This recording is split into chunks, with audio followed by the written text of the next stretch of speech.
Once again, meeting at the crossroads where the two forbidden subjects of politics and religion intersect. This is the Sophie Scholl Roundtable. Last time we talked about the matter of insurrection and semantics. Semantics, what do words mean? That's what semantics get at. And as we have been talking about this subject of insurrection, we noticed too the impeachment that was brought up in the Senate. And do you guys feel that impeachment was necessary or it was constitutionally justified? No. Why? He's out of office. Exactly. It's right there. It's spelled a out. dumb show. It's a circus. The left is so angry at Trump that they just can't quit beating him up. You know, they live for that. And it's a dumb show. Yeah, and it's waste of time. It's obvious what their ultimate political motivation is. They want to keep him from running again. It's clear as day to me. And they want anyone who supported him or supports anything that he advocated to be intimidated. Mm-hmm. This is what we will do to you. Mm-hmm. Yeah. And I think the big drive is on the far left, but I think there's some progressive centrist Republicans who are right along with him because Trump scared the crap out of them. I would say you're right. Yeah, when you think of those in the Lincoln Project, they were so anti-Trump, you'd almost think that they were Democrats or leftists, but they wanted him out of office. They didn't want him in office again for a second term, and they did all that they could to keep him from office, and I'm sure they're right on board with this whole impeachment proceeding. Well, I can understand why anyone would dislike Trump. And I can understand the dilemma that a lot of Republicans were in. But I won't go so far as to say that they should be on board with another impeachment. Mm-hmm. Especially when you just look at the Constitution, and it says in Article 2, Section 4, the President, Vice President, and all civil officers of the United States shall be removed from office on impeachment for conviction of treason, bribery, or other high crimes and misdemeanors. So it's talking right there of somebody who is in office. So if they're talking about impeachment today of the president, they should be thinking of Biden because he's the one that occupies the office now. This has no indication of somebody who was formerly president. And right now, Trump doesn't have an office. So how they can make this part of the Constitution pertain to him is way out of bounds. But then again, I think, but the left really isn't about boundaries when it comes to the Constitution. They aren't about the Constitution. Right. They're about power. Yes. And winning. Yes. And I feel like they'll just use any means, use the Constitution in order to gain power, even if it does damage to the Constitution. Consistency, logic, fairness, those are all white or patriarchal. They used to be bourgeois weaknesses to be exploited. That's how the radical left thinks. It's no secret. And I think, Norm, you bring up something that needs to be discussed, the meaning of words. Because when you brought up what you just did, it made me think of white supremacy. White supremacy. For us, we think of the KKK. Those are white supremacists. But I just heard today as I was in the car listening to a talk radio show, a woman having a child in 7th grade, and they're getting critical race theory. And she said, in this classroom, they're being taught that white skin is white supremacist. They're being taught that our values and beliefs are white supremacist.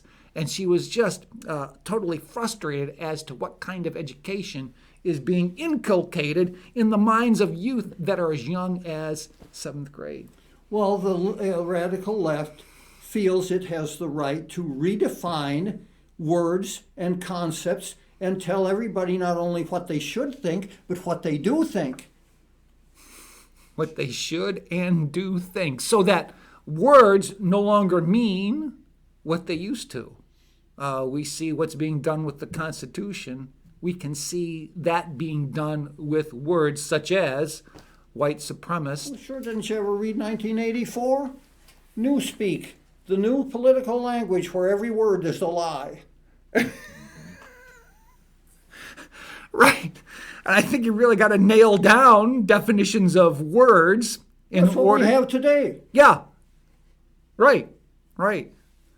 Gary, you have anything you'd like to add? Yeah, it's just, I mean, and this is, for what it's worth, how did we get here? And you got to lay a lot of the blame, I think, at the feet of our education system for the past 50, 60, 70 years. I mean, there was a huge shift in the late 1800s from the purpose of schools just teaching a classical education curriculum, just education of knowledge, of mathematics, of oratory, of reason, and then all of a sudden we shifted to how to be a good citizen and indoctrinating values and cultural norms into our education system versus just education. And I think that started way back, but we're reaping the fruits of it today. And thinking like a leftist would, as you described that form of education, it made me think like them and said, that's white supremacist. In other words, I feel like classical education to the left is now a form of white supremacy. Could I be wrong? I don't know. No, this is what they teach us. This is no secret. They've been saying this for decades. They got rid of the Western civilization courses and department and program in colleges, and that's why. And now we see things like 1619 Project be introduced into the system and taught as legitimate history. It's a pack of lies. Yeah, and I think that's just, fighting the same battle that the left is from the other side. I mean, we need to get back to our schools just educating, not trying to instill morality, not trying to shift, society. That's the job of society and parents outside the school. Well, I don't necessarily agree that that's right or that it's even possible. Every culture, there's a term, enculturation. Mm-hmm. It's a broader term than education. It's education is the formal part of enculturation. But you can't really draw the line between the two, and this is how cultures sustain themselves and survive. And the left has taken its deliberate strategy to disrupt, to break that, and to substitute its own values and attitudes in there instead of the traditional ones. Sure. And passing on the traditional values, that's what survival is for a culture.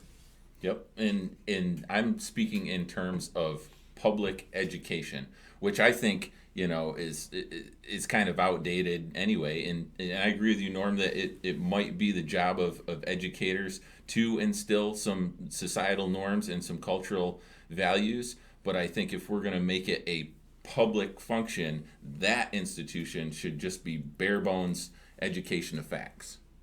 Well, I don't know exactly where you're coming from there. This school needs to teach children to do their assigned lessons, to be in school on time, to sit in their seats and pay attention, to respect the teacher.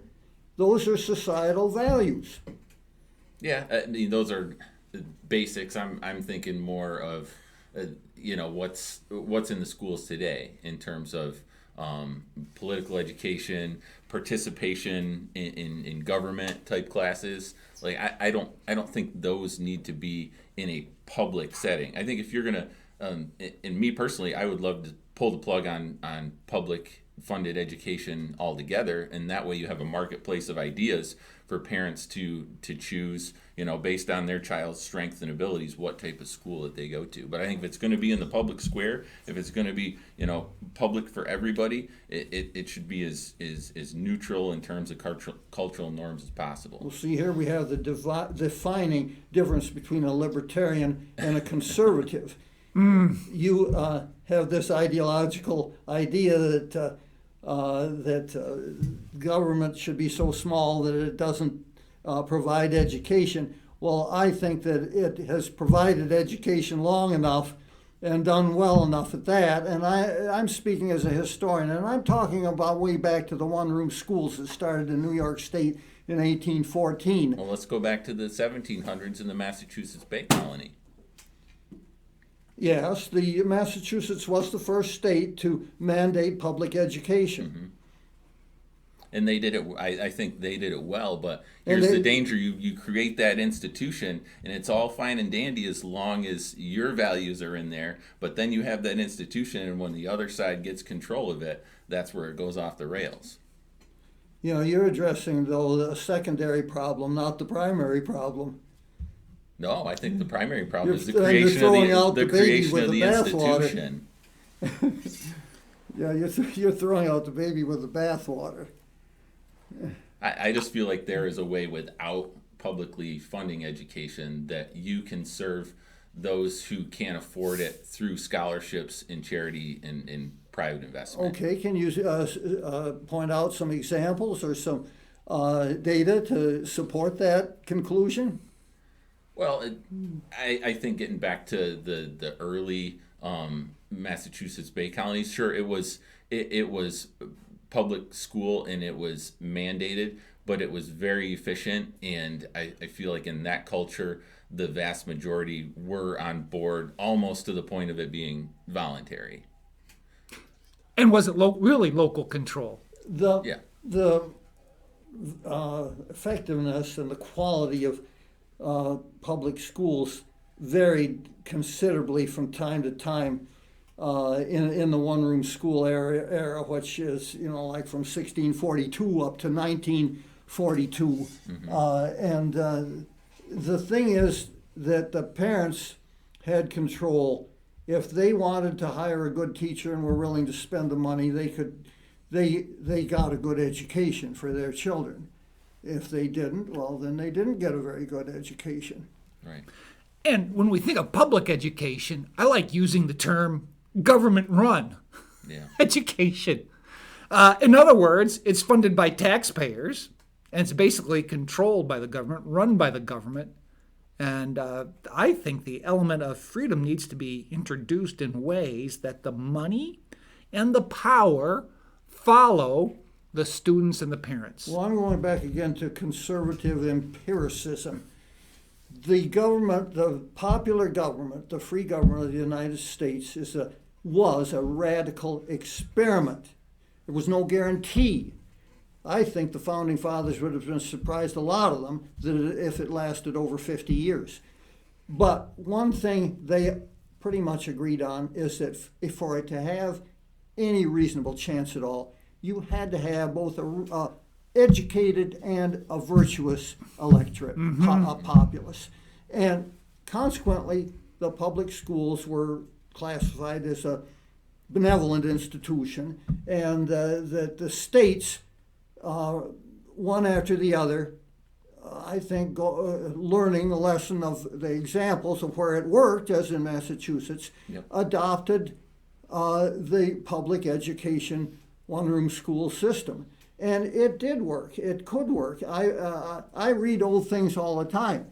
I know how the people 150, 175 years ago wrote, and how they thought, and how they spelled, and how they reasoned. And it worked pretty well. Mm-hmm. Oh, I agree. Now, would you say, speaking of semantics, should we be talking about public education more in terms of government run, or should we use the term public?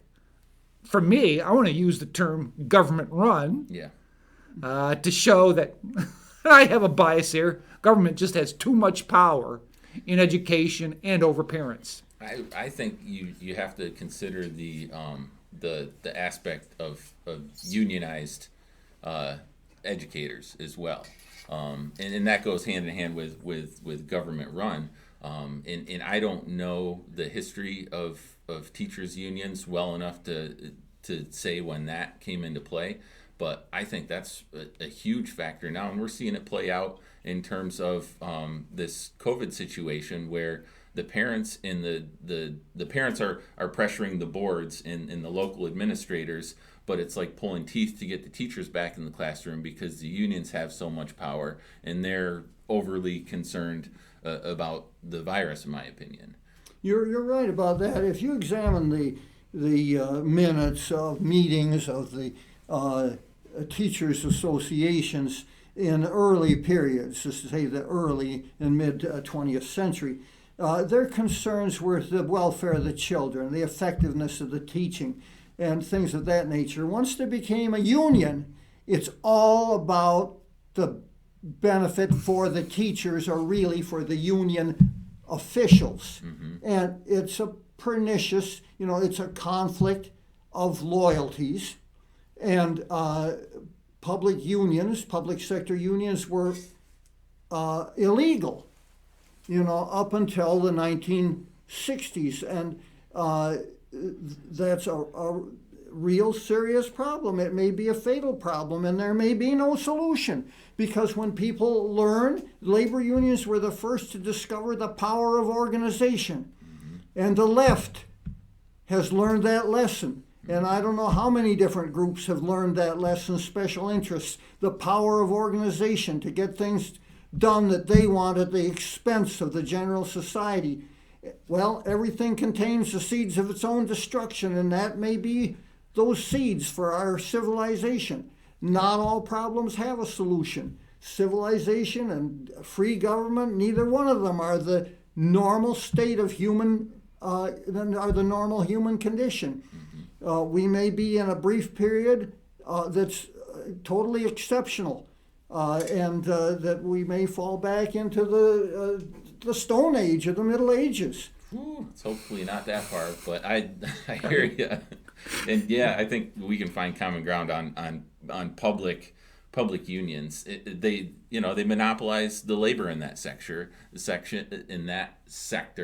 and all labor's paid for by the taxpayer. And we've run up against our time here, a little over, but I'm going to tell you something. When you have Norm on the set, you're going to learn something.